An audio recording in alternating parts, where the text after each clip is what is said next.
Hey everybody, it is Joe from the Strange Voyage Files. It's March 28th, 2026, and I'm reviewing the Aerosmith Legendary release of the first album. Got this guy yesterday. Got it actually from the Aerosmith website with the hype sticker in on here. Got this from the website. It was like 35 bucks, something like that. It was really cheap.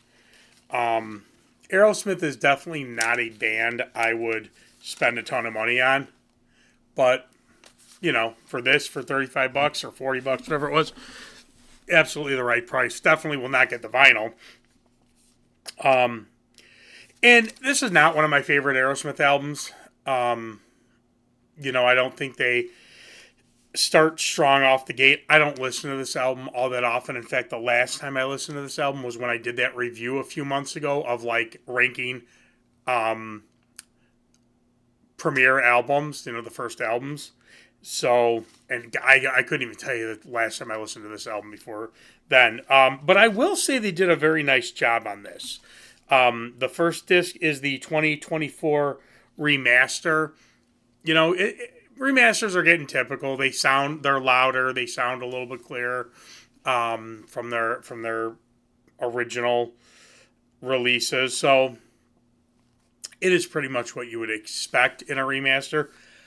I gotta say, when you get to the next disc, the 2024 remix, they did a phenomenal job. Um, and I don't. Does it say? Let me see if it says on here. I'm sure it says on here who remixed. All tracks mixed by Zach Cervini, Steven Tyler, Joe Perry, and Steve Berkowitz. Um, so I guess that's who did the remix. I guess. Well, they did a great job, and they did a phenomenal job of balancing out the vocals versus the instruments. It really, I gotta say, this is becoming with Kiss and Black Sabbath and everybody else. I'm sure we're gonna be getting Iron Maiden. I think Motley Crue's. I haven't bought any of Motley Crue. I'm not gonna buy any of Motley Crue's remixes. They really turned me off when they did the Shout at the Devil and didn't release Run for Your Life and Running Wild in the Night. Um, but remixes, everybody's going to be doing, and they're touch and go. Like the Sabbath box sets. There are some albums. I definitely Tactical Ecstasy. I prefer the original version over the remix.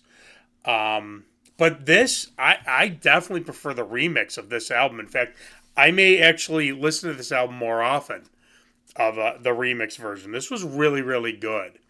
Um, it's sounds phenomenal. Really, they did a great job. And then you get the third disc, which is them at Paul's Mall live performance, March 20th, 73, and then some unreleased bonus studio tracks. You easily forget how great Aerosmith sounded back in the day. I saw Aerosmith the last time I saw Aerosmith, I believe. Oh, God, it would have been for one of the later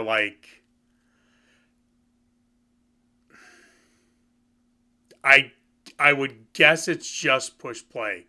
And I'm going off the girl I was dating at the time, that time frame. So I'm guessing it was the Just Push Play album.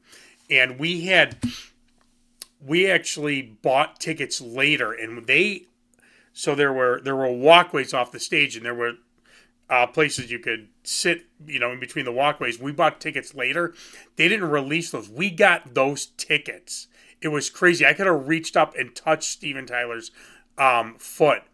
And here's the thing. This is why you don't smoke, kids. This is when I used to smoke cigarettes. Me and my ex-girlfriend went out to the hallway, whatever, of the Rosemont Horizon. I couldn't, didn't, not supposed to smoke in the venue. Everyone did, but we still went out to smoke, come back. When we went out to smoke, Steven Tyler had actually gone in there and signed everybody's ticket. I'm like, are you kidding me? So, don't smoke, kids. But what I'm getting is, I don't ever hearing, Aerosmith sounds bad now. I haven't listened to many other live performances now, but you forget how good. My God, this live performance is stellar. The band is on track. They sound perfect. Yes, I'm sure it's, they're really with the technology today really cleaned up in the studio.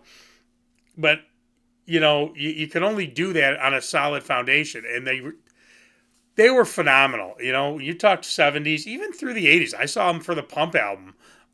They were on top of their game. They were absolutely phenomenal. So, yeah, again, if you're a bigger Aerosmith fan, get the vinyl. But for basic Aerosmith fans, the CD is great for you.